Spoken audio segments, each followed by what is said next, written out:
Welcome to our channel. నేను మీ లక్ష్మణ్. ప్రస్తుతం మాతో పాటున్నారు ప్రముఖ రియల్ ఎస్టేట్ ఎక్స్పర్ట్ శివకుమార్ గారు. నమస్తే అండి. సార్. నమస్తే sir. Thank you so much పిలవగానే వచ్చినందుకు. Thank you sir. సో 15 సంవత్సరాల నుంచి రియల్ ఎస్టేట్ రంగంలో ఉన్నారు, ఒక మీడియేటర్గానే ఉన్నారు. ఏంటి అసలు మీడియేటర్ అంటే ఏంటి, మీడియేటర్ పాత్ర ఎలా ఉంటుంది ఒక కస్టమర్కి, బయ్యర్కి, సెల్లర్కి మధ్యలో? సో నా పేరు శివకుమార్ అండి. నేను గత 15 సంవత్సరాల నుంచి రియల్ ఎస్టేట్ రంగంలో బయ్యర్కి సెల్లర్కి మధ్య మీడియేటింగ్ సర్వీసెస్ ప్రొవైడ్ చేస్తున్నాను.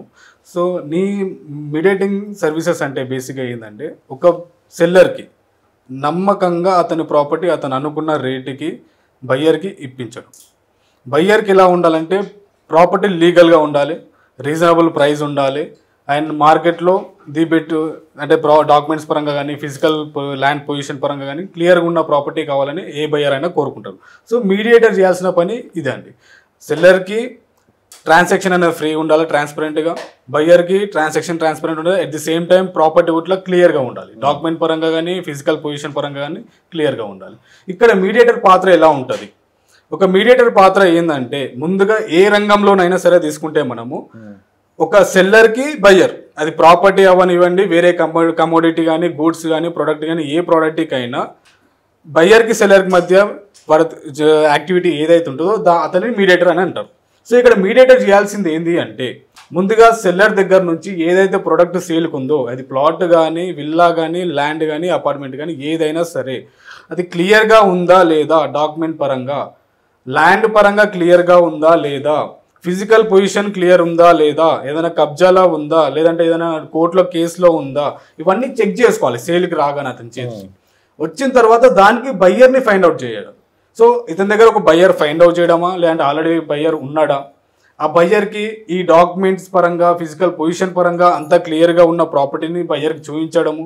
బయ్యర్కి ట్రాన్సాక్షన్ గుట్ల మధ్యలో కొంతమంది ఏం చేస్తారంటే, సెల్లర్ దగ్గర నుంచి ఒక ప్రైస్కి తీసుకొని మధ్యలో మీరు మీడియేటర్ కొంచెం మార్జిన్ పెట్టుకొని మళ్ళీ బయ్యర్కి సేల్ చేస్తారు. సో ఇక్కడ బయ్యర్ ఒరిజినల్ సెల్లర్ లాస్ అవుతుంటాడు, ఒరిజినల్ బయ్యర్ లాస్ అవుతుంటాడు. With in short period of టైంలో ఇక్కడ మీడియేటర్ ప్రాఫిట్ అవుతాడు.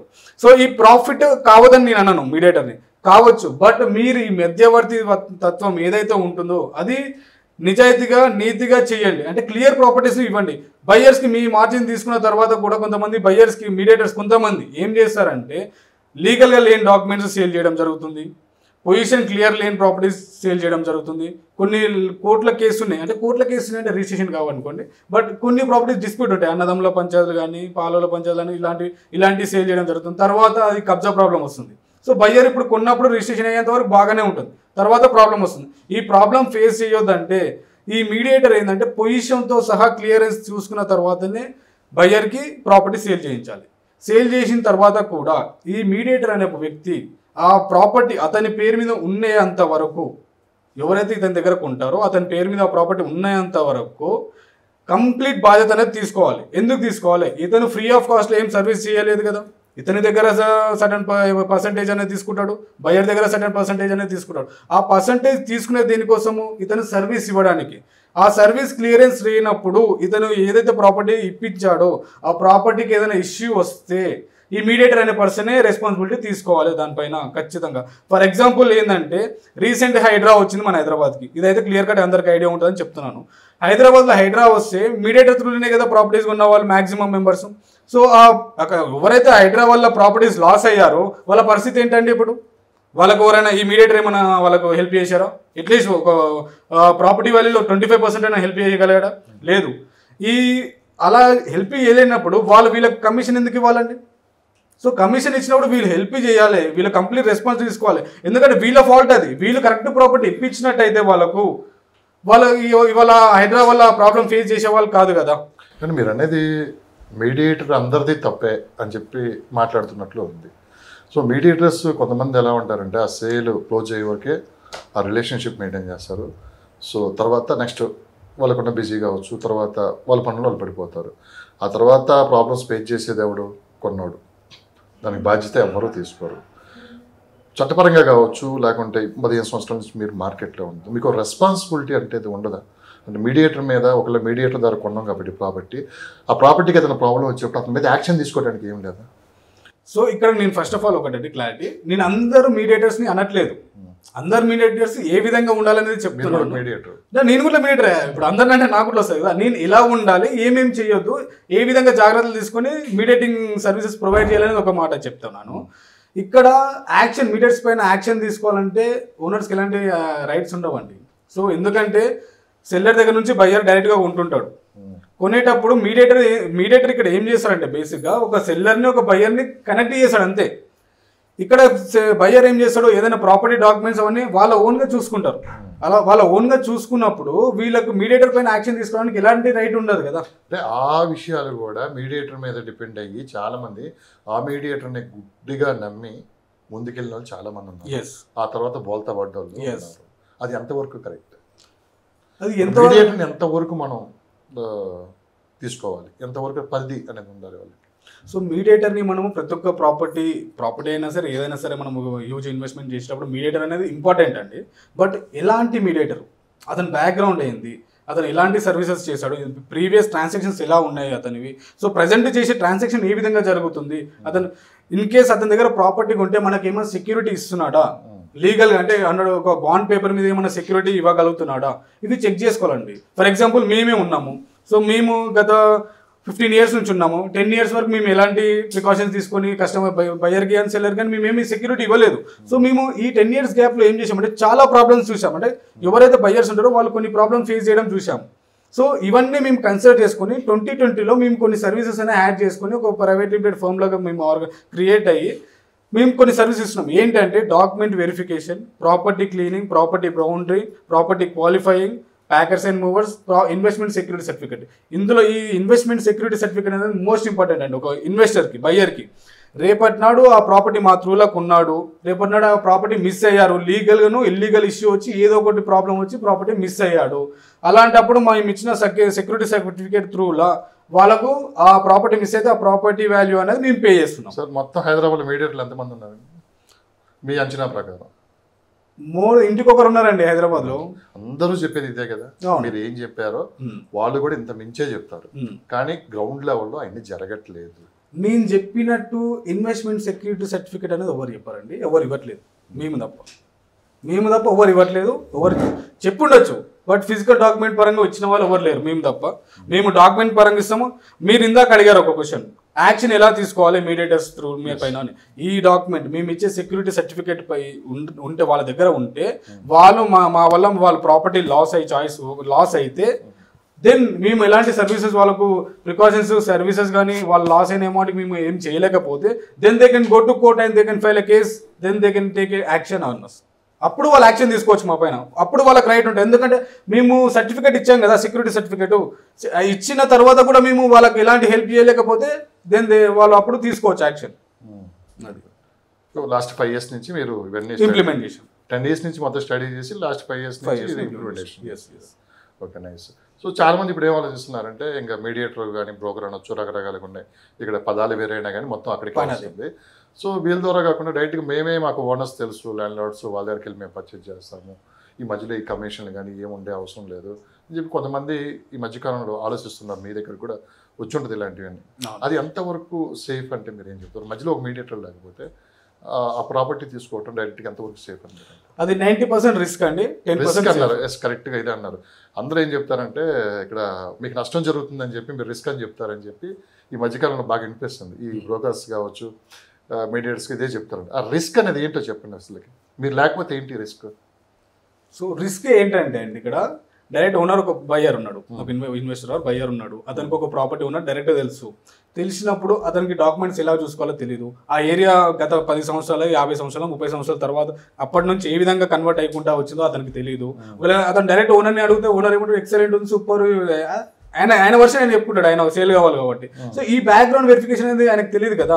డాక్యుమెంట్ తీసుకుంటాడు, కొంచెం అవగాహన ఉన్న వాళ్ళు, కొంతమంది టైం ఉన్న వాళ్ళు, కొంతమందికి లీగల్ అడ్వైజర్స్ ఉన్న వాళ్ళు డాక్యుమెంట్స్ క్లియరెన్స్ అన్ని చెక్ చేసుకుంటారు, వాళ్ళకు నో ప్రాబ్లం. బట్ కొంతమంది జాబ్ హోల్డర్స్ ఉంటారండి 9 to 5, కొంతమంది సాఫ్ట్వేర్ ఎంప్లాయీస్, వాళ్ళకి టైం ఉండదు, అసలు ప్రాపర్టీ చూడడానికి కూడా టైం ఉండదు కరెక్ట్గా చెప్పాలంటే. సో వాళ్ళకు ఈ బ్లైండ్గా ఇన్వెస్ట్మెంట్ చేయడం వల్ల ఓనర్ని నమ్ముకొని ఇక్కడ ప్రాబ్లమ్స్ 2 types వస్తాయండి. ఒకటి ట్రాన్సాక్షన్ ప్రాబ్లమ్ వస్తుంది, మనీ పేమెంట్ వల్ల. అమౌంట్ తీసుకున్న తర్వాత అతను ఓనరే కాదు, ఫేక్ డాక్యుమెంట్ తీసుకొచ్చి కూడా చూపించవచ్చు. ఓనరే కదా, అమౌంట్ తీసుకున్న తర్వాత ప్రాపర్టీ రిజిస్ట్రేషన్ చేయకపోతే కోర్టు చుట్టూ తిరగాల్సి వస్తుంది, టైం వేస్ట్ అవుతుంది, మనీ పోతాయి. ఇది ఒక ప్రాబ్లమ్. సెకండ్ థింగ్, కొన్నారు ప్రాపర్టీ కొన్నారు, సేమ్ హైడ్రా ప్రాబ్లం లాగా రావచ్చు. నాలా ఒకప్పుడు నాలా లైన్ అయి ఉండొచ్చు, చెరువు అయి ఉండొచ్చు. ఇప్పుడు మీరే కదా చెప్పింది హైడ్రా లాంటి ప్రాబ్లమ్స్ వచ్చినప్పుడు ఎక్కడ పోయారు మీడియేటర్స్ అంతని మీరే చెప్తున్నారు కదా. దానికే నేను అనేది, ఇక్కడ ఇన్వెస్ట్మెంట్ సెక్యూరిటీ సర్టిఫికేట్ తీసుకోండి. ఇన్వెస్ట్మెంట్ సెక్యూరిటీ సర్టిఫికేట్ ఒక ఆథరైజ్డ్ పర్సన్ దగ్గర నుంచి మీకు వచ్చిందంటే మీకు ఒక గ్యారెంటీ ఉంటుంది. అప్పుడు వాళ్ళు మీకు హెల్ప్ చేయనప్పుడు మీరు యాక్షన్ తీసుకోవచ్చు. ఇక్కడ ప్రాపర్టీ అయిపోతుందంటే ఈ సెక్యూరిటీ సర్టిఫికేట్ తీసుకుని వాళ్ళు ఏం చేస్తారు సార్? యాక్షన్ ఇప్పుడు ఎవరైతే ఇప్పించారో మీకు అతని పైన యాక్షన్ తీసుకుంటే అర్థమైందా మీకు? అర్థమైంది. ప్రాపర్టీకే గ్యారెంటీ లేదంటే ఈ సర్టిఫికేట్ సెక్యూరిటీ సర్టిఫికేట్స్ ఇవన్నీ తీసుకుని వాళ్ళు ఏం చేసుకోవాలి? ఒక మంచి ప్రాపర్టీ కావాలి కానీ మనకి ఇవన్నీ ఎందుకు అని చెప్పి కూడా క్వశ్చన్ చేస్తారు చాలా. So most of the cases మంచి ప్రాపర్టీస్ వస్తాయి. సమ్ కేసెస్ ఇలా ఈ సిచ్యువేషన్స్ ఇచ్చినప్పుడు కొంతమంది పోతాయి. పోయినప్పుడు అన్నా ఇప్పుడు ఇన్వెస్ట్మెంట్ చేశారు, బ్లైండ్ గానో తెలుసుకునో తెలియకనో ఇన్వెస్ట్మెంట్ చేశారు, ఒక పర్సన్ నమ్మి ఇన్వెస్ట్మెంట్ చేసిన తర్వాత పోయింది. అట్లీస్ట్ పోయిందాన్ని రికవరీ చేసుకోవడానికి ఇది యూస్ఫుల్ అవుతుంది కదా నేను అనేది. మొత్తానికి పోయి వదిలిపెట్టుకునే దానికంటే రికవరీ చేసుకునే ఛాయిస్ ఉన్నప్పుడు ఫైట్ చేయొచ్చు మనం. అసలు సర్టిఫికేట్ అయినప్పుడు ఫైట్ చేయలేము కదా ఎవరిపైన కూడా మనం. నా ప్రశ్నలు కొంచెం మీకు ఇబ్బందిగా ఉండొచ్చు, బట్ చాలా మంది అడుగుతున్నారు, ఒక క్లారిటీ ఇప్పించండి అని చెప్పి అడుగుతున్నారు. అందుకు నేను అడగాల్సి వస్తుంది మిమ్మల్ని కూడా. సో తర్వాత మీరు ప్రాపర్టీస్ ఇప్పిస్తారు, దాని రీసేల్ బాధ్యత కూడా మీరు తీసుకుంటారు. జనరల్గా మార్కెట్లో మీడియేటర్స్ అనేది కొంతమంది తీసుకుంటున్నారు, కొంతమంది తీసుకోవట్లేదు. ఎందుకు తీసుకోవట్లేదు అంటే సార్ ఇప్పుడు వన్స్ ఇప్పించడం అంటే ఈ ప్రాపర్టీని మీరే ఇప్పించారు, వాళ్ళు దాన్ని రీసేల్ చేయించడానికి మీకు ఎందుకు అప్పుడు ఎందుకు బాధ్యత తీసుకోలేదు? మంచి క్వశ్చన్ సార్. సో ఈ మీడియేటర్స్ అనే పర్సన్స్ రీసేల్ ఎందుకు చూసుకోరు? బేసిక్గా వాళ్ళు ఇప్పుడు ఏదైతే అమ్ముతారో న్యూ వెంచర్స్లో, బేసిక్గా చెప్పేది న్యూ వెంచర్స్లో రీసేల్ ప్రాపర్టీస్ రెగ్యులర్గా నడుస్తుంటాయి. వాళ్ళ అమ్మాయి వాళ్ళు ఉంటారు, కొన్ని వాళ్ళు ఉంటారు. New ventures, new launching projects, new venture properties ఏవైతే సేల్కి ఉంటాయో అది ఆఫ్టర్ 5 years ఉండే ప్రైజెస్ ప్రజెంట్ అమ్ముతారు. ఆ ఆఫ్టర్ 5 years ఉండే ప్రైజెస్ ప్రజెంట్ అమ్మడానికి రీజన్ ఏంటంటే ఈ మార్కెటింగ్ వాళ్ళకి పోషించాలి కదా కంపెనీస్. సో మార్కెటింగ్ వాళ్ళకు కట్ ఆఫ్ రేట్ ఇవ్వాలి కదా, 3000, 2500 సంథింగ్ ఇవ్వాలి కదా. వీళ్ళకి పోషించాలంటే ఇప్పుడు యాక్చువల్ ఫర్ ఎగ్జాంపుల్ ఇప్పుడు 6000 ఒక దగ్గర అమ్ముతున్నారండి, ఒక మార్కెటింగ్ పర్సన్ 6000 అమ్ముతున్నారంటే వాళ్ళకి కట్ ఆఫ్ రేటే 3000 వెళ్తుంది. అంటే యాక్చువల్ ప్రాపర్టీ ప్రైస్ ఎంత 3000, కానీ 3000 పెరిగి అమ్ముతున్నారు. 3000 పెరిగి అమ్ముతున్నారు అంటే రీసేల్ ఎక్కడ అవుతుంది మళ్ళీ 1-3 yearsలో అవ్వదు కదా. ఆఫ్టర్ 5-6 years అయితే అప్పుడు ఇంకొక 1500 పెరుగుతుంది తప్ప అప్పుడు కూడా మరీ ఎక్స్పెక్టేషన్స్ హెవీ ఉండదు. అంటిల్ అక్కడ ఏదైనా పెద్ద ప్రాజెక్ట్ కానీ ఏదైనా హెవీ డెవలప్మెంట్ అయితే కానీ సడన్ ఇంక్రీజ్మెంట్ అనేది జరగదు. దీనివల్ల ఈ మీడియేటింగ్ పర్సన్స్ అనేది ఇప్పించిన ప్రాపర్టీని రీసేల్ చేయడానికి ఇబ్బంది పడుతున్నారు. ఓకే, అది కానీ రెస్పాన్సిబిలిటీ తీసుకోవట్లేదు, మోస్ట్ ఆఫ్ ది కేసు తీసుకోవట్లేదండి ఓపెన్గా చెప్పాలంటే. అంతే కదా. సో తర్వాత ఈ మధ్యకాలంలో కాస్త అవేర్నెస్ వచ్చింది పబ్లిక్లో ఈ ఫ్రీలాన్స్ ఆఫర్స్. అది ఎలా ఉన్నారంటే పబ్లిక్ ₹1 ఇన్వెస్ట్ చేసే దగ్గర వాడు ఇచ్చే ₹10,000 గిఫ్ట్ కోసము, వాడు ఇచ్చే ప్యాకేజ్ ఏదో టూర్ పెడితే దానికోసం, లేదు ఉంటాయి కదా డ్రా అని చెప్పి రకరకాల ఆఫర్స్ పెట్టి అమ్ముతూ ఉంటారు. కాస్త ఇప్పుడు పబ్లిక్లో అయితే మార్పు వచ్చింది, ఫ్రీలాన్స్ ఆఫర్స్కి అయితే ముందుకెళ్ళట్లేదు. సో దాని ఎఫెక్ట్ ఎంతవరకు పడింది మార్కెట్ అంటే ఏం చెప్తారు? ఫ్రీలాన్స్ ఆఫర్స్ అందరూ చేశారని కాదు, ఇప్పుడు కొంతమంది నిజాయితీగానే స్టార్ట్ చేస్తారు, కానీ ఎండింగ్ వచ్చేళ్ళకి ఏంటంటే ఫైనాన్షియల్ ప్రాబ్లమ్స్ కావచ్చు, రకరకాల ఇష్యూస్ అనేది మొత్తం మీదకి వచ్చేస్తాయి. కాబట్టి అక్కడ అసలు విషయం అనేది బయటపడుతుంది. సో మీ అభిప్రాయం ఏంటి ఈ ఫ్రీలాన్స్? సో నేను ఇన్వెస్టర్స్కి ఏం చెప్తానంటే ఫ్రీలాన్స్ ఆఫర్స్ని అవాయిడ్ చేయడం బెటర్ అండి. రిస్క్ అవాయిడ్ చేసుకునేది బెటర్ అండి. ఇప్పుడు రిస్క్ 1% రిస్క్ ఉన్న దగ్గర కూడా అసలు రిస్కే లేకుండా మనం సరే ఒక ₹1,00,00,000 ప్రాపర్టీని మనకు 90 లక్షలకు వస్తుంది, 50 లక్షలకు వస్తుంది అని చెప్పి తీసుకుంటే ఆ 50 లక్షలు కూడా ఉత్తగా పోతాయి కదా. ఇన్ కేసు వాళ్ళు ఏమైనా ఫ్రాడ్ కానీ ఏదైనా చేస్తే ఆ 50 లక్షలు ఓడగొట్టుకునే బదులు 10 సంవత్సరం ఆగి మొత్తం ప్రాజెక్ట్ కంప్లీట్ అయ్యి ఎల్పీ నెంబర్స్ అప్రూవల్స్ అన్ని వచ్చిన తర్వాత తీసుకుంటే పోతే 10 lakhs ఎక్స్ట్రా అవుతాయేమో తప్ప పోతే 50 lakhs అవుతాయి కదా మీకు. అక్కడ దాకా ఎందుకు? అసలు మామూలుగా ఒక ₹10,000 పెడితే ఒక మంచి లాయర్ వస్తారు. ₹1,00,00,000 ఇన్వెస్ట్ చేసే ముందు ₹10,000 ఖర్చు పెట్టలేము మనం. సో మంచి లాయర్ వచ్చినా సార్ ఇక్కడ మీకు ఒకటి మంచి లాయర్ వచ్చినా కానీ ఫ్రీలాన్స్ ఆఫర్ అతను ఏం చేయలేడు కదా, డాక్యుమెంట్స్ చెక్ చేసినా కానీ అప్రూవల్స్ ఇప్పుడు లాయర్ని పెట్టుకున్నా ఎంత ఎక్స్పర్ట్ని పెట్టుకున్నా కానీ అసలు అప్రూవలే రాలేదు కదా. దానికి అప్రూవల్ రానప్పుడు లాయర్ ఏం చెప్తాడు, ల్యాండ్ డాక్యుమెంట్స్ వరకు క్లియర్ ఉన్నాయా లేదా చెప్తారు తప్ప అప్రూవల్ వస్తుందా రాదా అతనికి ఇలా తెలుస్తుంది తెలియదు కదా.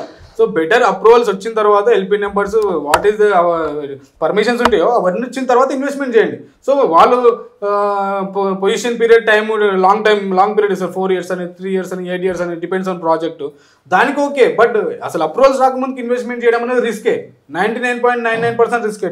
15 years నుంచి మీరు చూస్తున్నారు ఇవన్నీ, మాకన్నా మీకే ఎక్కువ తెలుసు. ఇప్పటికైనా ఎలాంటి మార్పు రావాలంటే మీరు ఏం చెప్తారు? సింపుల్ అండి. Investors pre launch offer avoid చేయాలండి. ఇక్కడ ఎక్కువ ఎవరు మోసపోతున్నారు? Middle class people. High class people ఎప్పటికీ మోసపోరు. వాళ్ళు 10% మార్కెట్ ఉంటుంది. ఒక 60% మిడిల్ క్లాస్ పీపుల్ మార్కెట్ మాత్రమే ఉంటుంది. గేమ్ అంతా ఇక్కడే ఉంటుంది. సో ఏ కంపెనీ వచ్చినా, ఏం చేసినా, ఏ ఆఫర్లో పెట్టినా, ఎవరైనా టాప్ అండ్ అబౌడ్ అవన్నీ పట్టించుకోడు వాడు. ఎందుకంటే ఎక్కువ బడ్జెట్ ఉంటుంది, వాళ్ళకి అన్ని లీగల్గా టీం ఉంటుంది, అన్నీ ఉంటాయి. వీళ్ళకి ఎవరు ఉండరు, చేతిలో డబ్బు ఉంటుంది, కష్టపడిన ప్రతి రూపాయి తీసుకుని వచ్చి దాచిపెట్టి తీసుకుని వచ్చి బ్యాగ్ అలా ఇచ్చేసి చివరికి ఏదన్నా ప్రాబ్లం అయితే ఇక్కడ రోడ్ల మీద కూర్చోవటం, ధర్నాలు చేయడం చేసేది. ఈ గేమ్ ప్లే చేసే టాప్ పీపుల్సే కదండి. అవును, గేమ్ ప్లే చేసే అందరూ టాప్ పీపుల్సే. ఈ టాప్ పీపుల్స్ అందరూ ఎవరిపైన ప్లే చేస్తారు? బిలో పూర్ అయితే వాళ్ళు చేయలేరు, వాళ్ళతో కేపబుల్ కాదు. మిడిల్ క్లాస్ పీపులే కదా. ఈ middle class people mind set ఎలా ఉంటుంది? వాళ్ళ దగ్గర 10 రూపీస్ ఉంటే 50 రూపీస్ ఇచ్చుకోవాలన్న ఆశ ఉంటుంది. అంటే ఐ మీన్ తప్పు లేదు, వాళ్ళు ఎదగాలనుకోవడం తప్పు లేదండి, ఎదగాలనుకుంటారు. ఆ ఆశని క్యాచ్ చేసుకొని వీళ్ళు ప్రీ లాంచ్ ఆఫర్ అని అదని ఇదని చెప్పి మోసపోతున్నారు. సో బెటర్ అవాయిడ్ చేయడం బెటర్ అండి. నేను నా కంప్లీట్ సజెషన్ 100% అవాయిడ్ చేసేసేయండి ప్రీ లాంచ్ ఆఫర్ని. అనవసరంగా 10,000కు 10 లక్షలకు మీరు బెనిఫిట్ వస్తుంది అనుకొని ఉన్న 50 లక్షలు ఓడగొట్టుకోకండి. సార్ ఒక్కసారి ఈ రిలయన్స్ ఆఫర్లో మోసపోతే పరిస్థితి ఏ విధంగా ఉంటుంది ఒకసారి ఎక్స్ప్లెయిన్ చేయగలరు? సో ప్రీ లాంచ్ చాలా మంది ఇప్పుడు మన కోర్టు చుట్టూ తిరుగుతున్నారు, పోలీస్ స్టేషన్ చుట్టూ రకరకాల, మీరు చూస్తున్నారు, మీకే ఎక్కువ తెలుసు అన్ని విషయాలు. ఇప్పటికైనా ఎవరన్నా ఒక స్టెప్ వేసే ముందు వాళ్ళు తీసుకోవాల్సిన జాగ్రత్తలు, వన్స్ ఒక్కసారి విరక్కపోతే వాళ్ళ పరిస్థితి ఏంటి? సో ఒక్కసారి ప్రీ లాంచ్ ఆఫర్లో ఇరికిపోయి వాళ్ళు ఫ్రాడ్ జరిగింది అనుకుంటే కంపెనీ హ్యాండ్ ఎత్తేస్తే కోర్టులో కేసు వేసి కోర్టుల చుట్టూ తిరగడం, టైం వేస్ట్ చేసుకోవడము, మనీ వేస్ట్ చేసుకోవడం, ఆల్రెడీ పోయిన మనీ కోసం మళ్ళీ మనీ వేస్ట్ చేసుకోవడం, టైం వేస్ట్, ఇరికిపోతారండి. సమ్ టైమ్స్ రావచ్చు రాకపోవచ్చు, 50-50 చాయిసెస్. మనం ఇన్వెస్ట్మెంట్ చేసిన ఏదైతే ఇన్వెస్ట్మెంట్ ఉందో ప్రీ లాంచ్ ఆఫర్లో రిటర్న్ అవ్వచ్చు అవ్వకపోవచ్చు. ఎందుకంటే ఎవరైతే ఈ మన ఫ్రాడ్ చేశారో వాళ్ళు ఉండొచ్చు, ఎగ్జిస్టెన్స్లో ఉండొచ్చు. జెన్యున్ వాళ్ళు బై మిస్టేక్లో ఫ్రాడ్ అయింది అనుకోండి, డ్యూ టు ఫైనాన్షియల్ ఇష్యూస్, మనం ఏదైతే పేమెంట్ చేస్తామో దాంట్లో అట్లీస్ట్ 50-70% రిటర్న్ అవుతుంది. అసలు మొత్తానికి చేయాలన్న వాంటెడ్లీ చేయాలనుకున్న వాళ్ళ దగ్గర చేయలేము ఇంకా. సో ఫైనల్గా వచ్చేసి ఒక ఇన్వెస్టర్ ఎవరైతే ప్రీ లాంచ్ ఇన్వెస్ట్మెంట్ చేస్తాడో లాస్ అనేది కంపల్సరీ. మీరు 15 సంవత్సరాలు ఫీల్డ్లో ఉన్నారు కదా, ఇలాంటి ప్రాబ్లమ్స్ ఫేస్ చేసిన వాళ్ళు మళ్ళీ వెనక్కి డబ్బులు వచ్చాయి అని చెప్పిన వాళ్ళు మీకు ఎంతమంది ఉన్నారు? లేరు సార్. ఈ 15 సంవత్సరాలు నేను విన్న వాటిలో ప్రీ లాంచ్ ఆఫర్లో డబ్బులు వచ్చిన వాళ్ళు ఎవరు వెనక్కి వచ్చేసి అమ్మాయి సేఫ్ మనం బయటపడ్డా లేరు. ఉన్నారు, కొంతమంది ఉన్నారు, వచ్చినాయని ఉన్నారు, కానీ ఫుల్ ఫ్లెడ్జ్ అమౌంట్ అయితే రాలేదు ఎవరికి. ఇప్పుడు ఫర్ ఎగ్జాంపుల్ ఒక ప్రాపర్టీ పైన వాళ్ళు ప్రీ లాంచ్ ఆఫర్ అని చెప్పేసి 1 CR ప్రాపర్టీ 30 lakhsకి వస్తుంది, 40 lakhs వస్తుంది, 50 lakhs కట్టిన వాళ్ళు ఉన్నారు. వాళ్ళకి రిటర్న్ ఎంత వచ్చింది? 25 lakhs 15 lakhs వచ్చింది. రిమైనింగ్ అమౌంట్ అయితే లాస్ అయిన వాళ్ళు ఉన్నారు తప్ప అట్లీస్ట్ పేమెంట్ అమౌంట్ వచ్చిన వాళ్ళు కూడా ఎవరు లేరు ఇప్పటి వరకు. దీని ఎగ్జాంపుల్ జోదం లాంటిది.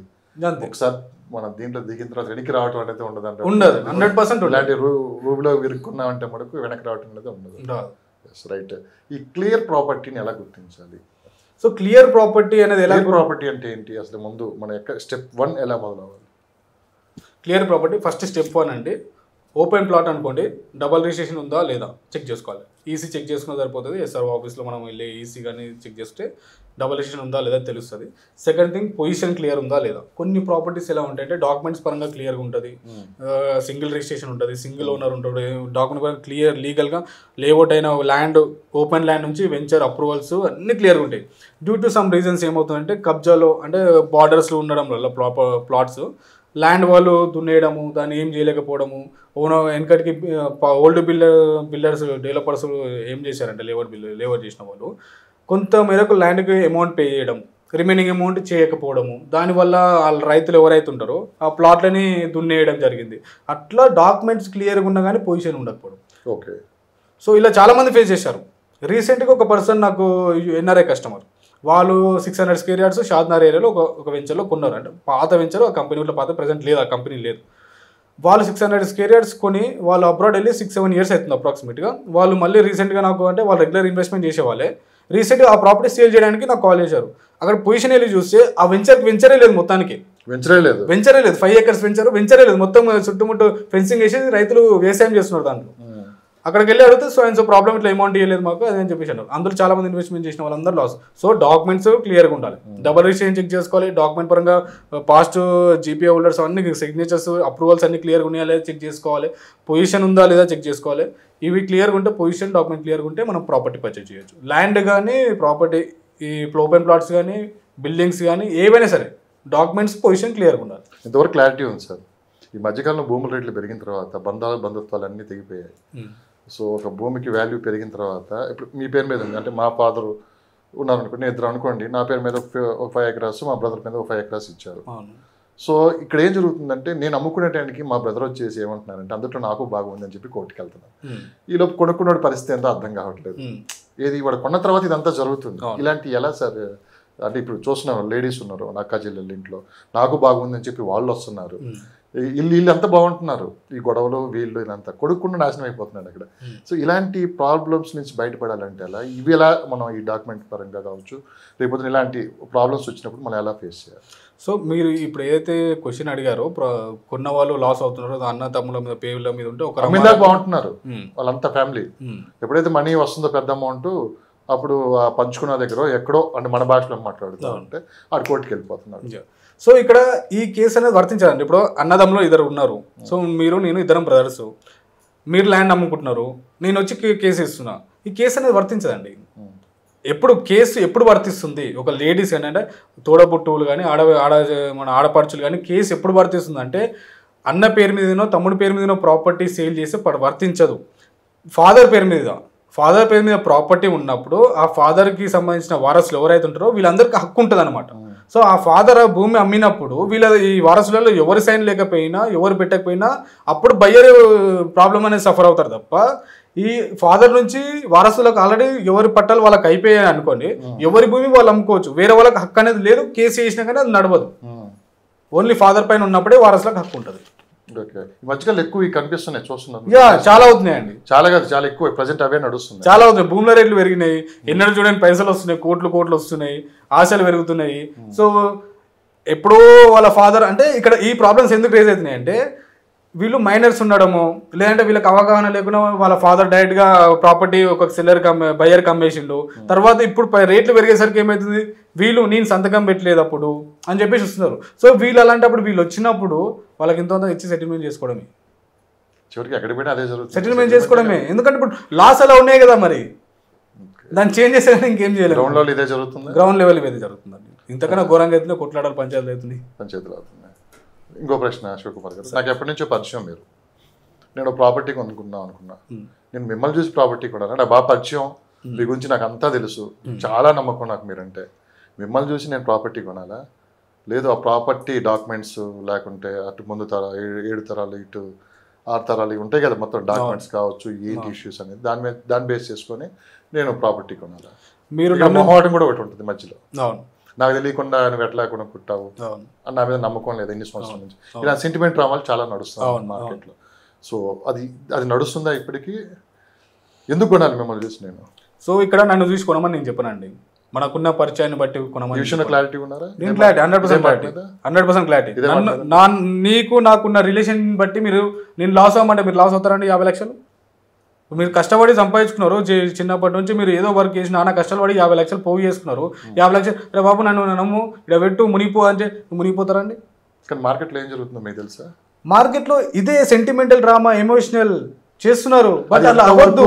ఈ రియల్ ఎస్టేట్ లో కరెక్ట్ ఇన్వెస్టర్స్ ఎవరైతే డబ్బులు పెడతారో, పెట్టుబడి పెట్టాలనుకుంటారో, ఒక మనిషిని చూసి, ఒక మనిషి క్యారెక్టర్ని చూసి, ఒక మనిషి పరిచయాన్ని బట్టి ఇన్వెస్ట్మెంట్ చేయకండి.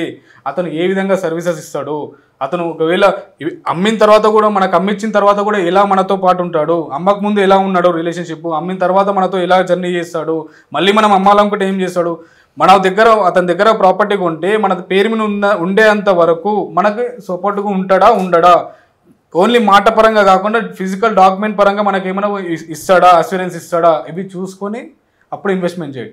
పరిచయాలు ఉన్నాయి కదా, మనోడే కదా, వాని కాదని పోతే ఏమనుకుంటాడు, ఇట్లా మీరు ఇన్వెస్ట్మెంట్ చేసిన అనుకో. అట్లా ఇన్వెస్ట్మెంట్ చేసిన వాళ్ళు బొచ్చడు మంది ఉన్నారండి మన తెలంగాణలో, మన హైదరాబాద్లో, నాట్ ఓన్లీ హైదరాబాద్, ఎక్కడైనా ఉన్నారు. రీసెంట్గా అంటే ఎగ్జాంపుల్ రీసెంట్గా మనకు అయినాయి, మన కళ్ళ ముందులా కనిపిస్తుంటాయి కాబట్టి ప్రతి ఒక్కరికి, ఎవరైతే చూస్తున్నారో ప్రతి ఒక్కరికి కళ్ళ ముందులా కనిపిస్తుంటాయి కాబట్టి వాళ్ళు ఫేస్ చేసిన వాళ్ళు. మనోడు అని చెప్పేసి ఒక వెంచర్లో ఇన్వెస్ట్మెంట్ చేస్తే 6 సంవత్సరాలు అవుతుంది ఇప్పటికి ఇన్వెస్ట్మెంట్ చేసి, రూపాయి పెరగలేదు కదా, కొన్నదానికంటే 2,000 తక్కువ కడుగుతున్నారు గజం. సో ఇన్వెస్ట్మెంట్ చేసేటప్పుడు ఎలాంటి వాళ్ళ త్రూలో ఇన్వెస్ట్మెంట్ చేస్తున్నారు, వాళ్ళు మనకు ఎంతవరకు హెల్ప్ చేస్తారు, ఎంతవరకు సర్వీస్ ప్రొవైడ్ చేస్తారు, ఫిజికల్గా ఓన్లీ మాట పరంగా కాకుండా ఫిజికల్ డాక్యుమెంట్ పరంగా మనకు అష్యూరెన్స్ ఇచ్చే వాళ్ళ దగ్గర కొనండి. చాలా మంది చైన్ సిస్టమ్ లాగా ఏర్పడి కొంటా ఉంటారు. ఫర్ ఎగ్జాంపుల్ ఒక కమ్యూనిటీలో ఉన్నాం అనుకోండి, నేను తీసుకున్నాను మీరు తీసుకోండి అని చెప్పి రకరకాలుగా ఇవి ఉంటాయి. అది కూడా ఎంతవరకు కరెక్ట్ అనేది కూడా ఇప్పుడు కరెక్టా రాంగ్ అందరు లేసి పదలు ఏదో వస్తే ఒకే దప్పుడు అందరూ కరెక్టా కదా నేను చెప్పలేనండి. ఇక్కడ ఒకరు కొన్న వాళ్ళు ఏం చేస్తారంటే సొంతంగా పవర్ అనేది ఉండదు, అంటే ధైర్యం కానీ అలాంటిది ఉండదు అనమాట. వాళ్ళు ఏం చేస్తారు, రేపటి నాడు ఇన్కేస్ ఆ కమ్యూనిటీలో ఏదైనా ప్రాబ్లం క్రియేట్ అయింది, వెంచర్ ఇందాక నేను చెప్పిన ఎగ్జాంపుల్ ఉంది కదా, ఆ విధంగా వెంచర్ వెయ్యింది అనుకోండి, ఇతను ఒక్కడు కొట్లాడలేడు కదా, ఎవరో బయట వాళ్ళు ఉంటారు, అందులో చాలా మంది ఉంటారు, కొన్న వాళ్ళు అందులో 400 ప్లాట్లు ఉంటారు, 400 పర్సన్స్ ఉంటారు, బట్ ఇతను తెలిసిన వాళ్ళు ఉంటారు కదా, కలిసి కొట్లాడదామంటే వాళ్ళు ఎవరు ఉంటారు, ఒక్కొక్కరి పరిస్థితి ఒక్కొక్కరు ఉంటారు. కొంతమంది పోతావని అనుకుంటారు, ఇట్స్ స్మాల్ బిట్ అని చెప్పేసి కొంతమంది లైట్ తీసుకుంటారు, కొంతమంది ఉన్నా కానీ ఫైనాన్షియల్గా పోరాడడానికి ఉండరు, కొంతమంది నెట్వర్క్ ఉండదు, సర్కిల్ ఉండదు. సో వీళ్ళు ఏమనుకుంటారు అంటే నేను కొన్నాను, మీరు కొనండి, మనం కలిసి ఏదైనా చేసుకో, రేపు ఏమైనా కానీ మనం ధైర్యం మనం కలిసి ఉంటాం కాబట్టి ఏమైనా చేయొచ్చు. ఆ కాన్సెప్ట్లో వీళ్ళు కమ్యూనిటీగా సిండికేట్గా ఫామ్ అయ్యి ఇన్వెస్ట్మెంట్ చేస్తున్నారు. పోతే అందరు మునుగుతారు, వస్తే ఉంటే అందరు బయట గట్టిపైన అందరికీ తెలిసి ఇన్వెస్ట్ చేస్తారు. ఇది తెలియక ఏం కాదు, తెలుస్తుంది. చెప్తున్నా కదా, వాళ్ళ ఇంటెన్షన్ ఎలా ఉంటుంది అంటే పోతే అందరం పోతాము, ఉంటే అందరం ఉంటాము, కొట్లాడవచ్చు, మనం అందరం ఒకటే ఉంటాం కాబట్టి మనకు అన్ని సర్కిల్ ఉంది కాబట్టి కొట్లాడవచ్చు అన్న ఇంటెన్షన్ తోటి చేస్తారు. బట్ అవాయిడ్ చేసుకోండి, అలాంటివి అవాయిడ్ చేసుకోమని చెప్తానండి. ఇప్పుడు మీరు ఫిజికల్ డాక్యుమెంట్స్ క్లియర్గా ఉన్నాయా, పొజిషన్ క్లియర్గా ఉందా, ఎక్కడైతే ఇన్వెస్ట్మెంట్ చేస్తారో వాళ్ళ బ్యాక్గ్రౌండ్ చెక్ చేసుకోండి. ఇవాళ రేపు బ్యాక్గ్రౌండ్ ఫిజికల్ మాటలు ఇవన్నీ కాకుండా పేపర్ పరంగా మనకు అస్యూరెన్స్ ఇస్తురా లేదా అది చూసుకోండి. ఈ రోజులల్లో అన్న మాటకు తమ్మునికి చెల్లదు, తమ్ముని మాట అన్నకు చెల్లదు, సొంత తల్లిదండ్రుల మాట కొడుకు చెల్లదు, కొడుకు మాట తల్లిదండ్రులకు చెల్లదండి. ఏదున్నా పేపర్ కాగితం అంటే గ్రౌండ్ లెవెల్లో ఎన్ని జరుగుతున్నాయి కాబట్టి వాస్తవంగా ఈరోజు మీతో చెప్పించే ప్రయత్నం చేశాను. ఇవే జరుగుతున్నాయి వాస్తవంగా 100%. మార్కెట్ పడిపోయింది ఏదో అయిపోయింది కాదు, వాస్తవంగా ఇవన్నీ కన్ఫ్యూజ్ వాతావరణంలో ఉండి ఇవన్నీ ప్రాబ్లమ్స్ ఫేస్ చేసి చాలా మంది ఏం జరగబోతుందో వీటి నుంచి బయటకు వెళ్ళబడాలో చాలా మంది ఆలోచిస్తారు, ఎంతో ఎన్ఆర్ఐలు కూడా.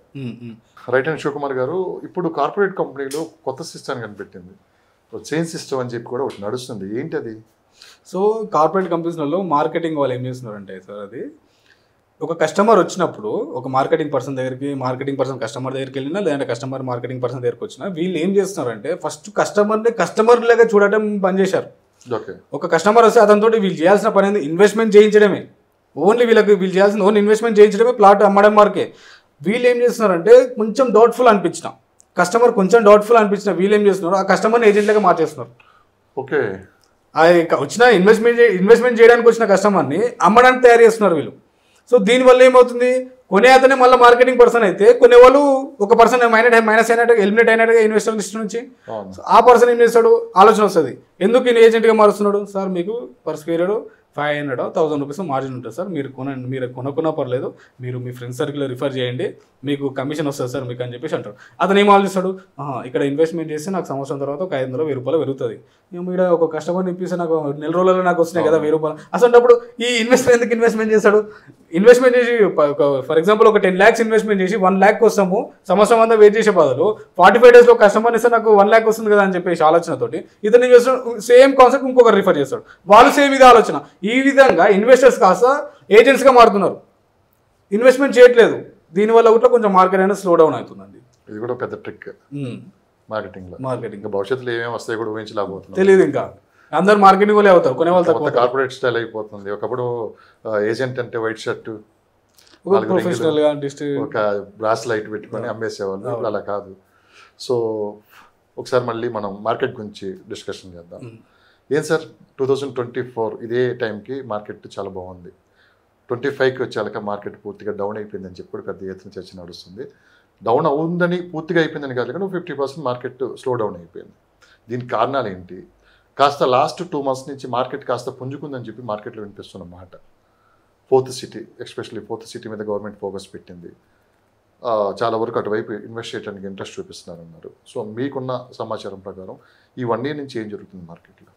సో లాస్ట్ ఇయర్ సేమ్ టైంకి కొంచెం మార్కెట్ బాగుంది, మధ్యలో కొన్ని డెసిషన్స్ వల్ల, గవర్నమెంట్ డెసిషన్స్ కానీ లేదంటే కొన్ని మంచి పనుల కోసం చేసిన పనులు కానీ దానివల్ల కొంచెం మార్కెట్ అనేది స్లో డౌన్ అయింది. సో రీజన్స్ ఏంటంటే ఇన్వెస్టర్స్కి ఒకటి ఈ టైం కరెక్ట్ టైంలో ఇన్వెస్ట్మెంట్ చేస్తే మా ప్రాపర్టీస్ మళ్ళీ ఏమైనా ట్రబుల్స్ అవుతాయా ఏందన్న ఆలోచనతోటి కొంచెం స్లో డౌన్ అయ్యింది. కొత్త గవర్నమెంట్ కదా, ఇంకేమైనా చేంజెస్ తీసుకొస్తే రైట్ ప్లేసెస్లో ఇన్వెస్ట్మెంట్ చేస్తే బాగుంటుంది అని చెప్పేసి కొంచెం స్లో డౌన్ అయ్యారు.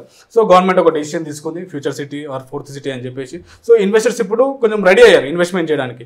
Most of the areas future సిటీలో ఇన్వెస్ట్మెంట్ చేయాలనుకుంటారు. ఎందుకంటే ఫ్యూచర్ సిటీని ఒక మన గవర్నమెంట్ ఏం చేయాలనుకుంటుంది అంటే ఒక ఏఐ సిటీ లాగా ఒక స్మార్ట్ సిటీగా బిల్డ్ చేసి, ఇప్పుడు ప్రజెంట్ హైదరాబాద్ మెయిన్ సిటీలో మన కోకాపేట, గచ్చిబౌలి ఈ ఏరియాలో ఐటీ సెక్టర్ ఏదైతుందో ఇలాంటి సేమ్ కంపెనీస్ ఇంకా కొంచెం అడ్వాన్స్ టైప్లో అక్కడ బిల్డ్ చేయాలనుకుంటుంది. అక్కడ బిల్డ్ చేసినప్పుడు అక్కడ ఎంప్లాయ్మెంట్ జనరేట్ అవుతుంది అండ్ బిజినెసెస్ రన్ అవుతుంటాయి. సో ఇలాగ అక్కడ ఆ ఏరియాలో ఇప్పుడు ఇన్వెస్ట్మెంట్ చేస్తే రేపటినాడు ఆ కంపెనీస్ వర్క్స్ కన్స్ట్రక్షన్ అవన్నీ స్టార్ట్ అవ్వగానే మెల్ల స్లోగా కంపెనీ ల్యాండ్ ప్రైజెస్ ఏవైతుంటాయో స్లోగా రేజ్ అయ్యే చాయిస్ ఉంటుంది. వన్స్ కంప్లీట్గా కన్స్ట్రక్షన్స్ అన్ని కంప్లీట్ అయ్యి ఎంప్లాయ్మెంట్ ఆక్యుపెన్సీ ఇదంతా అయిపోయింది అనుకోండి, సడన్ గా మనకు భూమి అనేది ఉంటుంది. కానీ ఇప్పుడు ఉన్న ప్రభుత్వానికి ఒక ప్లస్ ఉంది, మైనస్ ఉంది. గత ప్రభుత్వంలో భూసేకరణ చేసి 19,000 ఎకరాలు అక్కడ తీసుకోవడం జరిగింది, ఫార్మసిటీ నిర్మిస్తా అని చెప్పారు.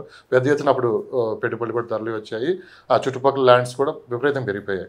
తర్వాత గవర్నమెంట్ మారింది, తర్వాత ఫార్మసిటీ రద్దని, తర్వాత ఫోర్త్ సిటీ డెవలప్ చేస్తామని వాళ్ళు అన్నారు. అంటే ల్యాండ్ సంబంధించి అయితే ప్రాబ్లం లేదు, 19,000 ఎకరాలు అలానే ఉంది. కానీ ఇన్వెస్ట్మెంట్స్ అంటే అక్కడ సిటీ నిర్మించడానికి దాదాపు 1,00,000 కోట్ల రూపాయల పైనే ఖర్చు అవుతుంది. మన రేవంత్ రెడ్డి గారు అసెంబ్లీలో కూడా మాట్లాడినారు, రాష్ట్ర ఆర్థిక పరిస్థితి ఏ విధంగా ఉంది కూడా అని చెప్పి. ఫోర్త్ సిటీ అనౌన్స్ చేసి దాదాపు 7 నెలలు అవుతుంది ఇప్పటికీ. సో గ్రౌండ్ లెవెల్ అసలు ఏం జరుగుతుంది, ఇది అసలు ఎప్పటికి నిర్మాణం జరుగుతుందని కూడా ఒక క్వశ్చన్ మార్క్ లాగా మిగిలిపోయింది. దీన్ని మీరు ఎలా చూస్తారు? సో ప్రజెంట్ ఎస్ మీరు అన్నట్టు ఇన్వెస్ట్మెంట్ అయితే చాలానే requirement, more than 1 lakh CR అయితే రిక్వైర్మెంట్ ఉంటుంది అక్కడ. ప్రజెంట్ మన గవర్నమెంట్ చూస్తున్నారు, వాళ్ళు ఇన్వెస్ట్మెంట్ కోసం చూస్తున్నారు. రీసెంట్ ఒకటి అనౌన్స్మెంట్ 1,79,000 CR తీసుకొచ్చామని ఇన్వెస్ట్మెంట్స్ వచ్చాయని చెప్పారు. మేబీ అది వస్తే అక్కడ ఇన్వెస్ట్మెంట్ చేస్తే మాత్రం 3 yearsలో అయితే నాకు తెలిసి కాదండి అది. ఎందుకంటే హ్యూజ్ సిటీ కదా, 19,000 acres అండ్ మోర్ ఇంకా 5,000 acres ఇంకా ఆక్యుపెన్సీ ఉంది. సో అదంతా అయిన తర్వాత ఈ 3 yearsలో అయితే కంప్లీట్ అయ్యే ఛాన్స్ ఉంది. కాకపోతే వర్క్స్ స్టార్ట్ అయితే మాత్రం తొందరగా స్పీడప్ చేస్తే it takes more 5 years 6 years time అయితే పడుతుంది డెఫినెట్గా. బట్ ఇప్పుడు రైట్ టైం అండి. ఇన్వెస్టర్స్ ఎవరైతే ఉన్నారో ఇప్పుడు ఇన్వెస్ట్మెంట్ చేస్తే ఈ 5-6 years హోల్డ్ చేసుకుంటే వాళ్ళకు హైయెస్ట్ సేమ్ ఇప్పుడు మన కోకాపేటలో 10 years బ్యాక్ ఎలా ఉన్నారో ప్రైసెస్ ఇప్పుడు ఎలా ఉన్నాయో ఈ విధంగా ఎక్స్పెక్ట్ చేయొచ్చు అక్కడ. ఇప్పుడు ఇన్వెస్ట్ చేసే వాళ్ళకి మీరు ఏం చెప్తారు అంటే హైదరాబాద్ 360 degreesలో ది బెస్ట్ ప్లేస్ ఇక్కడ ఇన్వెస్ట్ చేస్తే ఫ్యూచర్ 5 yearsలో ఇలా మంచి రిటర్న్స్ ఉంటాయంటే మీరు ఎక్కడ చెప్తారు? సో ఇప్పుడు ప్రజెంట్ ఇన్వెస్ట్మెంట్ ఇమీడియట్గా ఇన్వెస్ట్మెంట్ చేయాలంటే Srisailam highway, Shadnagar highway, Bengaluru highway and Mumbai highway అండి. ఈ ప్లేసెస్లో ఇన్వెస్ట్మెంట్ చేస్తే ఎవ్రీ ఇయర్ ఇంక్రిమెంట్ ఉంటుంది. ఇంకా శ్రీశైలం హైవేలో ఇన్వెస్ట్మెంట్ చేస్తే ఫ్యూచర్ సిటీ అంటున్నారు కాబట్టి వర్క్స్ స్టార్ట్ అయితే మాత్రం ఇంక్రిమెంట్ ఉంటుంది, బట్ ఎక్కువ ఇంప్రూవ్మెంట్ అయ్యే చాయిస్ ఉంటుంది. ఏ ఏరియాలో ఇన్వెస్ట్మెంట్ చేసినా భూమి పైన ఎక్కడ ఇన్వెస్ట్మెంట్ చేసినా ప్రాఫిట్ అనేది ఉంటుందండి. 5%, 2%, 100%, 90% ఉంటుంది. బట్ ఫ్యూచర్ శ్రీశైలం హైవేలో ఇన్వెస్ట్మెంట్ చేస్తే 10% కాస్త 20% హైక్ అయ్యే ఛాన్స్ ఉంటుంది. మన బెంగళూరు హైవేలో ఇన్వెస్ట్మెంట్ చేస్తే 10 to 15% హైక్ అయ్యే ఛాన్స్ ఉంటుంది. ముంబైలో ఇన్వెస్ట్మెంట్ చేస్తే 25%, 20% వరకు హైక్ అయ్యే ఛాన్స్ ఉంటుంది. ఈ 1 year నుంచి నేను బాగా గమనించింది ఒకటి ఏంటంటే రేట్లు అసలు ఎక్కడ తగ్గించలేదు, రేట్లు పెరగలేదు. అంటే ఇంత 1 year నుంచి దాదాపు రేట్లు సేల్స్ లేదు, కానీ అలా అని చెప్పి రేట్లు దిగి రాలేదు, రేట్లు పెరగలేదు. ఏంటి సార్ ఇది?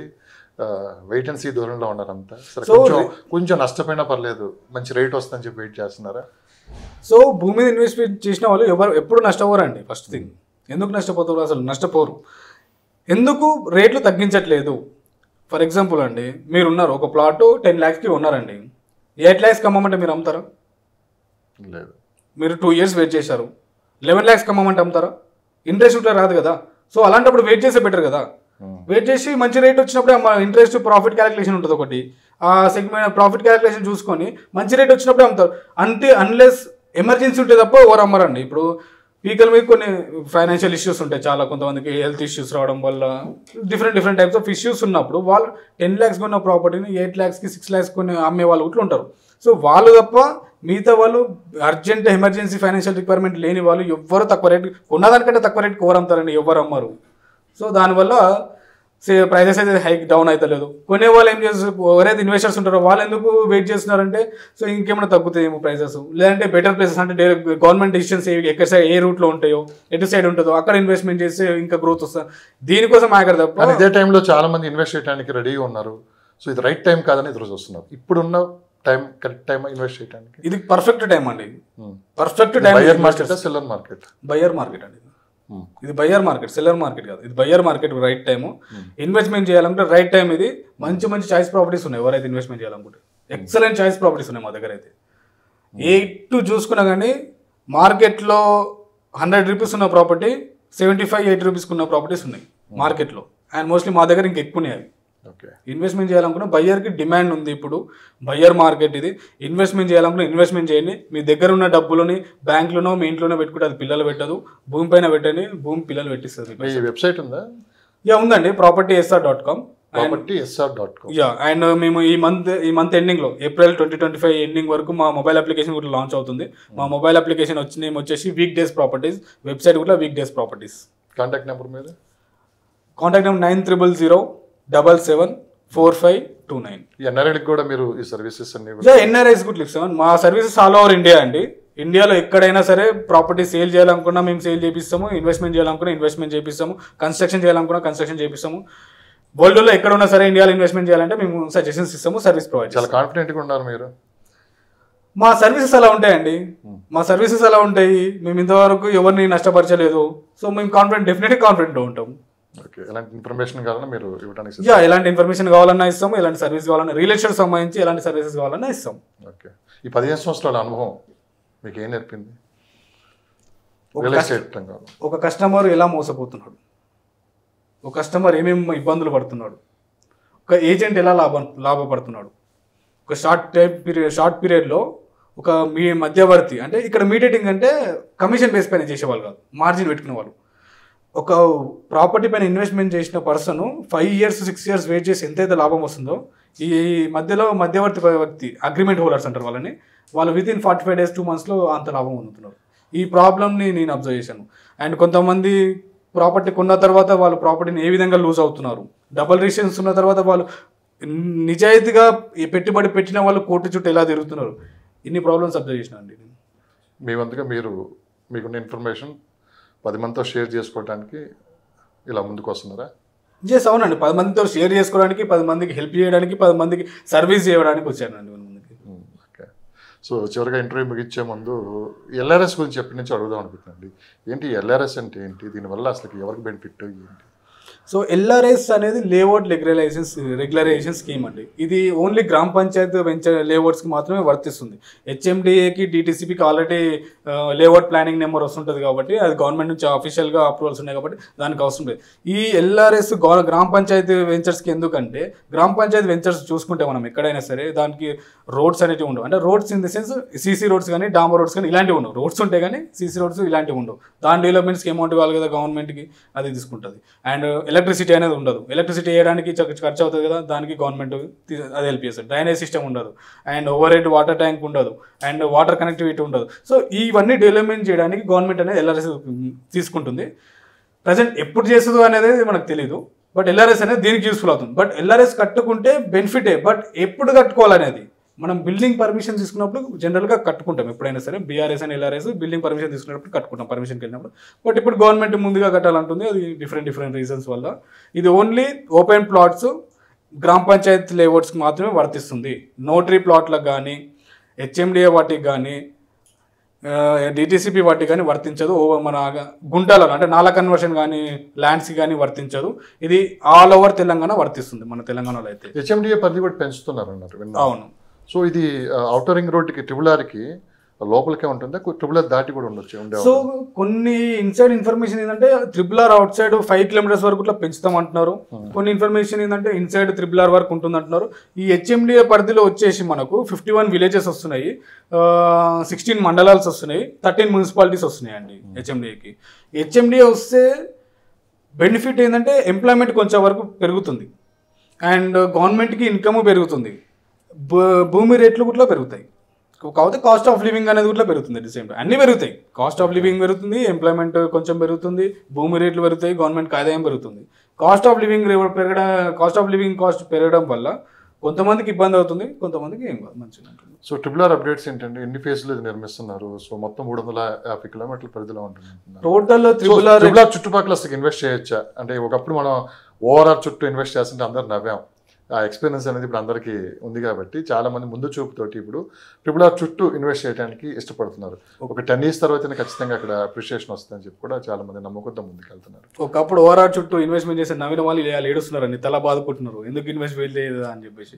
ఇప్పుడు ఇట్లా RRR అనేది ఇట్లా సేమ్ మంచి ఆపర్చునిటీ అండి. ఇది మిస్ అయిందంటే బహుశా మళ్ళీ ఇంకా RRR వస్తుందో రాదో తెలియదు. బట్ ఇప్పుడున్న అవకాశం ఇన్వెస్ట్మెంట్ ఎక్కడైనా సరే RRR చుట్టుపక్కల ఎక్కడ ఉన్నా సరే మీ దగ్గర ఎంత ఇన్వెస్ట్మెంట్ ఉందో, ఎంత ల్యాండ్ ఎక్స్టెంట్ వస్తుందో అంతవరకు తీసుకోండి, పర్లేదు.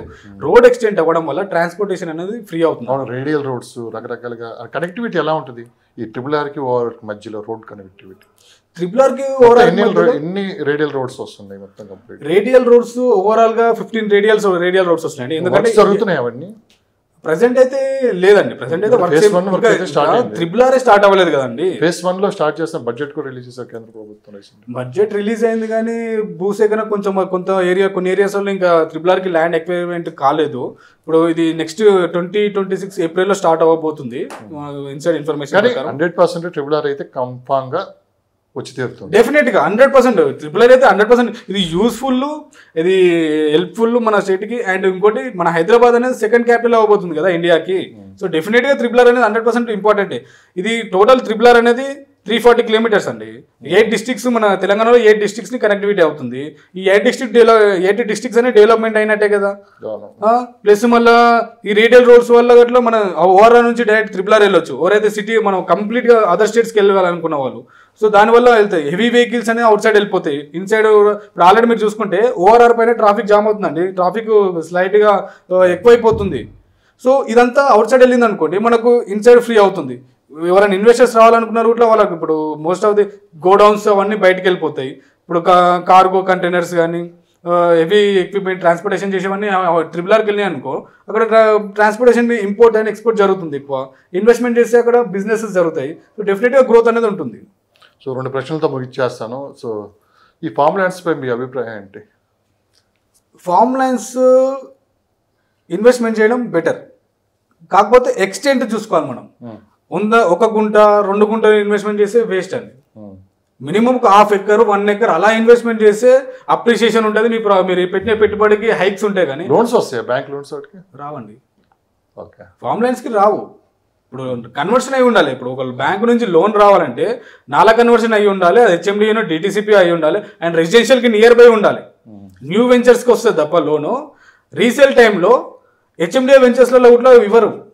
రెసిడెన్షియల్ నియర్ బై ఉంటేనే ఇస్తారు లోన్స్. ఇప్పుడున్న పొజిషన్లో ఒక ఇల్లు కొనుక్కోవడం బెస్టా, ఓపెన్ ప్లాట్ తీసుకోవడం బెస్టా, లేదా ఫామ్ ల్యాండ్ కొనుక్కోవడం బెస్ట్ అంటే మీరు ఏం చెప్తారు? ఇప్పుడు బడ్జెట్ అండి, బడ్జెట్ చూసుకోవాలి, రిక్వైర్మెంట్ చూసుకోవాలి. ఇప్పుడు అంతే, ఇప్పుడు మనకు ఇల్లు కొనుక్కోవాలా ప్లాట్ కొనుక్కోవాలంటే, ఇప్పుడు నీకు హైదరాబాద్ సిటీలో నీకు ఇల్లు లేదనుకోండి, రెంటల్ కట్టుకునే స్తోమత, నీకు మంచి శాలరీ ఉంది, రెంట్ కట్టుకున్నా నాకు ఏం టెన్షన్ లేదు, ఈఎంఐలు ఉన్నా నాకు ఏం టెన్షన్ లేదంటే రెంట్ కట్టుకుంటూ ఒక ప్లాట్ పైన ఇన్వెస్ట్మెంట్ చేయి.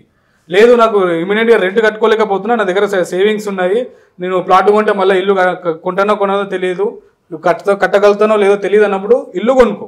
ఇల్లు కొనుక్కున్న తర్వాత సేవింగ్స్ తోటి మళ్ళీ ఈఎంఐలో ప్లాట్ కొనుక్కో. ఒకవేళ నువ్వు ఈఎంఐ కరెక్ట్ కట్టుకుంటే వెళ్ళావు అనుకో, ప్లాట్ ఇలా పడుతుంది. ఒకవేళ నువ్వు ఈఎంఐ కరెక్ట్గా కట్టలేకపోయావు అనుకో, ప్లాట్ అమ్మితే మళ్ళీ లోన్ అమౌంట్ వస్తుంది, రిటర్న్ చేసుకోవచ్చు మనకు.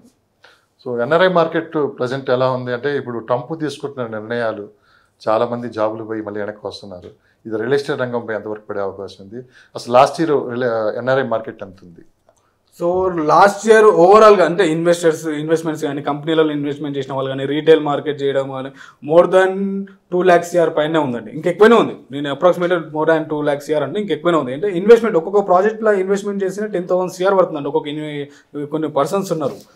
సో ఈ ఎన్ఆర్ఐ మార్కెట్ ట్రంప్ నిర్ణయాల వల్ల పెద్ద ఎఫెక్ట్ ఏం లేదు. కాకపోతే ఎవరైతే రీసెంట్గా అంటే ఒక 10 years బిఫోర్ వెళ్ళి అక్కడ సెటిల్ అయ్యారో వాళ్ళు ఏమనుకుంటారు అంటే, ఇక్కడ ప్రాపర్టీ మేనేజ్మెంట్ కరెక్ట్ లేని వాళ్ళు, అంటే రీటైల్ మార్కెట్ పరంగా చెప్తున్నారు, ఎవరైతే కొన్ని పెట్టుకోవాలనుకుంటారో వాళ్ళ గురించి వాళ్ళు ఎలా ఆలోచిస్తున్నారు అంటే, ఇక్కడ ప్రాపర్టీ మేనేజ్మెంట్ చేసే వాళ్ళు కరెక్ట్ లేకపోవడం వల్ల, కబ్జాలు అవుతున్నాయన్న ఒక భయం వల్ల, రేట్లు మనకు కరెక్ట్ ఇన్ఫర్మేషన్ ఇవ్వకుండా తక్కువకు అమ్మడం వల్ల వాళ్ళు లాస్ అవుతున్న ఉద్దేశం. అందుకే ఈ మధ్యకాలంలో హైదరాబాద్లో కూడా ఒక ట్రెండ్ నడుస్తుంది, ప్రాపర్టీ మేనేజ్మెంట్ అని చెప్పి. ఇప్పుడే స్టార్ట్ అయినట్లు కూడా ఉంది. అవును, స్టార్ట్ ఇప్పుడు చాలా ఇయర్స్ అవుతుంది. కొన్ని కంపెనీస్ ఉన్నాయి ఎగ్జిస్టింగ్, కానీ కొంచెం సీరియస్ గా జరుగుతుంది అని చెప్పి కూడా విన్నాం. ఉన్నాయి అప్పుడు కొంతమంది తెలిసిన వాళ్ళు గ్రూప్ గా ఉండి చేసుకునే వాళ్ళు. ఇప్పుడు అలా కదా, టోటల్ ఉండి ఎక్కడ కూర్చున్నా కానీ ఆ ప్రాపర్టీ మేనేజ్మెంట్ వాళ్ళు బాధ్యత తీసుకుంటారు. అది ఎంతవరకు సేఫ్ అంటారు మీరు? అది సేఫ్ చార్జెస్ పే చేయాలి వాళ్ళకి మనం. అవును, వాళ్ళు సర్టెన్ చార్జెస్ తీసుకుంటారు. సేఫ్ అంటే సేఫే అండి, ఎందుకంటే కబ్జా ప్రాబ్లం ఉండదు.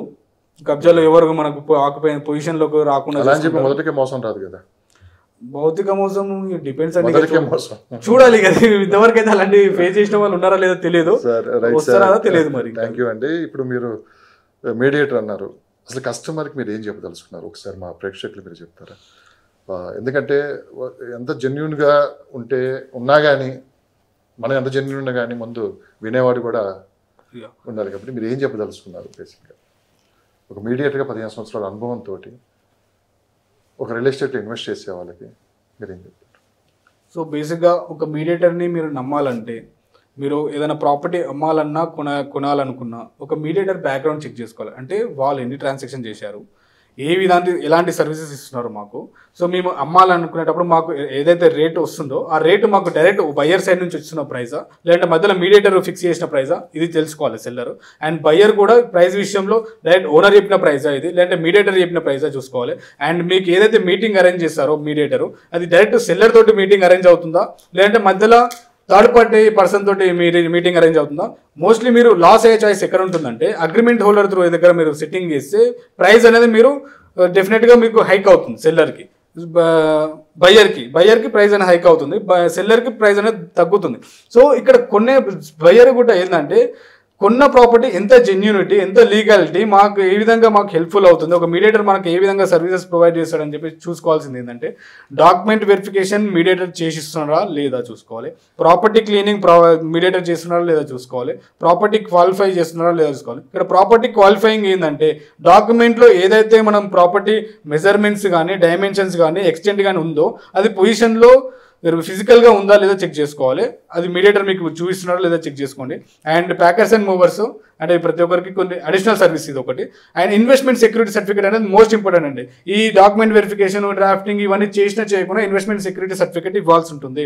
ఆ ఇన్వెస్ట్మెంట్ సెక్యూరిటీ సర్టిఫికేట్ ఎవరైతే ఇస్తారో వాళ్ళ దగ్గర పర్చేస్ చేయండి. నోటి మాట పరంగా నేను మీకు గ్యారంటీ ఇస్తా, మీరు కొనండి, నన్ను నమ్మి కొనండి, మీరు కొన్న తర్వాత ఏదైనా నేను బాధ్యత ఇస్తా, మాట పరంగా చెప్పిన వాళ్ళని ఎవరిని నమ్మొద్దు. డాక్యుమెంట్ ఒక 100 రూపాయల బాండ్ పేపర్ మీద ఎవరైతే అష్యూరెన్స్ ఇస్తారో వాళ్ళని మాత్రం నమ్మండి. వాళ్ళ దగ్గర మీరు ప్రాపర్టీ కొనండి, వాళ్ళ దగ్గర అమ్మండి. ఇన్ కేస్ వాళ్ళు మీకు డాక్యుమెంట్ పరంగా కూడా వాళ్ళు మీకు ఏమీ మీకు హెల్ప్ఫుల్ చేయకపోతే, మీ ప్రాపర్టీ ఏదైనా ప్రాబ్లం వస్తే మీరు లీగల్గా యాక్షన్ తీసుకోవడానికి రైట్ ఉంటుంది, చాయిస్ ఉంటుంది. మీరు ఎలాంటి ఫిజికల్ డాక్యుమెంట్ త్రూలో మీకు అష్యూరెన్స్ ఇవ్వకుంటే మీరు ఏమీ చేయలేరు. సో మీకు అలాంటి ఈ సర్వీస్ ఇచ్చే వాళ్ళం మేము ఉన్నామండి, మీరు మమ్మల్ని కాంటాక్ట్ అవ్వండి. మేము ఏదున్నా డాక్యుమెంట్ పరంగా అష్యూరెన్స్ ఇస్తాము, డాక్యుమెంట్ పరంగా సర్వీసెస్ ఇస్తాము. అండ్ మేము ఏదైతే సర్వీసెస్ చెప్పామో అది 100% మేము ఫుల్ఫిల్ చేస్తాము. మీ నెంబర్ అని చెప్తారా? యా. సో మీరు మమ్మల్ని కాంటాక్ట్ అవ్వాలనుకుంటే 9000774529 ఈ నెంబర్ కాంటాక్ట్ అవ్వండి. మేము మీకు ఎలాంటి సర్వీసెస్ కావాలన్నా రియల్ ఎస్టేట్ రంగంలో సెల్లింగ్ కానీ పర్చేసింగ్ కానీ మేము మీకు హెల్ప్ చేస్తామండి. Thank you sir. Thank you so much. Thank you. Hello అండి, నేను మీ Shivakumar, property S R founder and CEO of the company. జనరల్గా రియల్ ఎస్టేట్ రంగంలో చాలామంది సెల్లర్స్ అండ్ బయ్యర్స్ చాలా మోసపోతున్నారండి. ఏ విధంగా మోసపోతున్నారంటే సెల్లర్స్ వచ్చేసరికి వాళ్ళ ప్రాపర్టీ అమ్మేటప్పుడు ఈ మీడియేటర్స్ త్రూలా ప్రాపర్టీ అమ్మాలనుకుంటున్నారు. సో ఈ మీడియేటర్స్ ఏం చేస్తున్నారంటే కొంతమంది జెన్యూన్గా ఆ ప్రాపర్టీని బయ్యర్కి సేల్ చేస్తున్నారు, కొంతమంది మీడియేటర్స్ వాళ్ళకి మార్జిన్ పెట్టుకొని బయ్యర్స్కి సేల్ చేయడం జరుగుతుందండి. ఇక్కడ సెల్లర్ అనేది అతను వచ్చే ప్రాఫిట్ అనేది మిస్ అవుతున్నాడు. అండ్ బయ్యర్ వచ్చేసి అతనికి ఏదైతే ఒరిజినల్ ప్రైస్ సెల్లర్ నుంచి వస్తుందో ఆ ప్రైస్ అనేది హైక్ అయ్యి ఇతను కూడా లాస్ అవుతున్నాడు, అంటే ఇన్వెస్ట్మెంట్ ఎక్కువ పెట్టాల్సి వస్తుంది. ఈ గ్యాప్లో మీ మార్జిన్ ఎవరైతే పెట్టుకుంటారో మీడియేటర్ అతను ప్రాఫిట్ పొందుతున్నాడు. సో ఇక్కడ ఈ ప్రాబ్లం సాల్వ్ చేయడానికి మేము డైరెక్ట్ మీడియేటింగ్ సర్వీసెస్ అని చెప్పేసి మా కంపెనీ స్టార్ట్ చేయడం జరిగింది. ఇక్కడ మేము ఏం చేసామంటే ఏదైనా సరే property direct seller and buyer meeting డైరెక్ట్గా ఉంటుంది. ఆ ప్రైస్ డెసిషన్ అనేది సెల్లర్ అండ్ బయ్యర్ తీసుకుంటారు, మేము జస్ట్ మీడియేటింగ్ సర్వీసెస్ ప్రొవైడ్ చేస్తాము.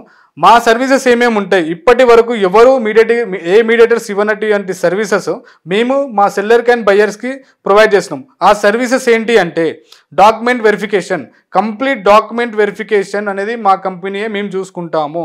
మీరు బయ్యర్స్ ఎలాంటి డాక్యుమెంట్ క్లియర్ ఉందా లేదా అని వరీ అవ్వాల్సిన అవసరం లేదు. Second thing property qualifying, property డాక్యుమెంట్లో క్లియర్గా ఉన్నట్టు ఫిజికల్ పొజిషన్లో ఉందా లేదా అనేది కూడా మేమే చూసుకుంటాము. Property cleaning, property open plot అయితే దాంట్లో చెట్లు ఉన్నా రాళ్ళు ఉన్నా ఏమున్నా మా కంపెనీయే బాధ్యత తీసుకుంటుంది క్లీన్ చేయడానికి. ఒకవేళ ఇండిపెండెంట్ హౌసెస్ కానీ అపార్ట్మెంట్లో ఫ్లాట్ కానీ అవుతే కన్స్ట్రక్షన్ అవుతే వాటర్ వాష్ కూడా మా కంపెనీ చూసుకుంటుంది. థర్డ్ థింగ్ వచ్చేసి ప్రాపర్టీ బౌండరీ, ఓపెన్ ప్లాట్స్కి అయితే చుట్టుముట్టు కడీలేసి మేమే ఇస్తాము. ఇండిపెండెంట్ హౌసెస్కి అయితే అలాంటిది ఏమి ఉండదు. Next thing packers and movers ఇస్తాము. ప్యాకర్స్ అండ్ మూవర్స్ అనేది ఫ్రీ ఆఫ్ కాస్ట్ ఉంటుంది ప్రతి ఒక్క డీల్ పైన. సెల్లర్కి అండ్ బయ్యర్కి ఇస్తాము. ఎవరైతే ఒక ప్రాపర్టీ మా దగ్గర అమ్మడం కానీ కొనడం జరుగుతుందో వాళ్ళకు లైఫ్ టైంలో ఎప్పుడన్నా ఒకసారి ఈ ప్యాకర్స్ అండ్ మూవర్స్ అనేది యూజ్ చేసుకోవచ్చు. ఎందుకు ఈ ప్యాకర్స్ అండ్ మూవర్స్ ఇస్తున్నాము అంటే, ఒక మనిషి పుట్టినప్పటి నుంచి పైకి పోయే వరకు ఒక్కసారన్నా సరే ఆఫీస్ షిఫ్టింగ్ కానీ హౌస్ షిఫ్టింగ్ కానీ చేయడం జరుగుతుంది. సో వాళ్ళకు ఈ హెల్ప్ చేయాలనే ఉద్దేశంతో మేము ప్యాకర్స్ అండ్ మూవర్స్ అనేది ప్రొవైడ్ చేయడం జరుగుతుంది. Next thing, the last one వచ్చేసి మోస్ట్ ఇంపార్టెంట్ అండి, ఇన్వెస్ట్మెంట్ సెక్యూరిటీ సర్టిఫికేట్ ఇచ్చేస్తున్నాము. ఈ ఇన్వెస్ట్మెంట్ సెక్యూరిటీ సర్టిఫికేట్ వల్ల ఎవరైతే మా దగ్గర ప్రాపర్టీ కొంటారో వాళ్ళ పేరు మీద ప్రాపర్టీ అంత వరకు మేము కంప్లీట్ రెస్పాన్సిబిలిటీ తీసుకుంటాము. ఏ పరంగా మేము రెస్పాన్సిబిలిటీ అంటే, ఇన్ కేస్ ఆ ప్రాపర్టీ లీగల్గా కానీ ఇల్లీగల్గా కానీ కబ్జా ప్రాబ్లం కానీ లీగల్ డాక్యుమెంట్ పరంగా కానీ ఏదైనా ఆక్యుపెన్సీ ప్రాబ్లం వచ్చినా ఏ ప్రాబ్లం వచ్చినా మేము ఆ ప్రాబ్లమ్ని సాల్వ్ చేస్తాము. ఇన్ కేస్ ఆ ప్రాబ్లం సాల్వ్ కానట్టయితే మేము ఆ property value present market value ఎంత అయితే ఉంటుందో ఆ మార్కెట్ వాల్యూ అనేది మా కంపెనీ నుంచి మేము పే చేస్తామండి. ఇది ఓన్లీ మాటల పరంగా కాదు, డాక్యుమెంట్ పరంగా 100 రూపాయల బాండ్ పేపర్లో రాసి మరీ ఇస్తాము. ఇన్ కేస్ మేము ఇయ్యనట్టు అయితే మీరు లీగల్గా కోర్ట్ త్రూలో కూడా ఫైట్ చేయొచ్చు. మా పైన యాక్షన్ తీసుకునే రైట్ మీకు ఉందండి. ఇది మేము ఇచ్చే సర్వీసెస్. దీనివల్ల సెల్లరు అండ్ బయ్యర్ ఇద్దరు బెనిఫిట్ పొందుతారు. అండ్ ఈ ప్రాబ్లమ్స్ అనేది మేము మార్కెట్లో గత 10-15 సంవత్సరాలుగా చూశాను. లాస్ట్ 5 years నుంచి ఈ ప్రాబ్లమ్స్ని మేము సాల్వ్ చేసుకుంటూ వస్తున్నాము.